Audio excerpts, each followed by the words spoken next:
বেরিয়ে পড়েছিলাম একটা পারিবারিক অনুষ্ঠানের নিমন্ত্রণে।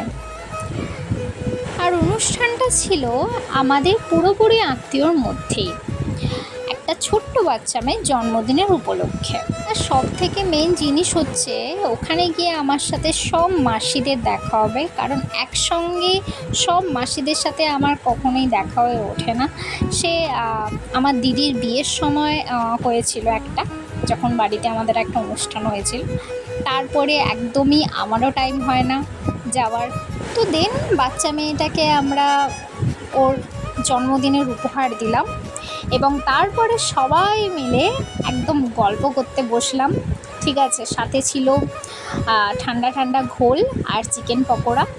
অনুষ্ঠানটা ছিল সকালেই, দেখতে দেখতে দুপুরের খাবারের পরিবেশনও শুরু হয়ে গিয়েছে।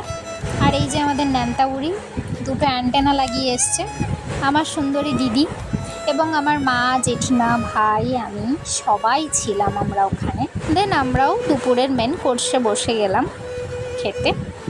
প্রথমেই তো স্যালাড, যেটা নর্মালি থাকে, তারপরে ফিশ পকোড়া বা ফিশ কাটলেট যেটাও বলতে পারো, তারপর চলে এলো ফ্রাইড রাইস, আর তার সাথে ছিল চানা পনির মশালা। কম্বিনেশানটা আমার ভালো লাগে।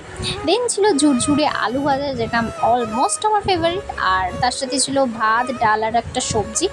আমি নিইনি, ওই জন্যে আমি 3টে জিনিস খাইনি, ওই জন্য আমার দিদির প্লেট থেকে ভিডিওটা করেছি। দেন ছিল চিকেন কষা ঝাল ঝাল, তারপর ছিল পায়েস, মিষ্টি, পাঁপড়, চাটনি, অ্যান্ড লাস্টে ছিল আইসক্রিম।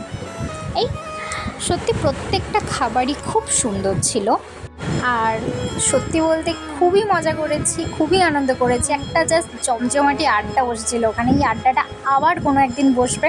তো চলো, আজকের ব্লগটা আমি এখানেই শেষ করছি। দেখা হবে নেক্সট কোনো মিনি ব্লগে। চলো, বাই।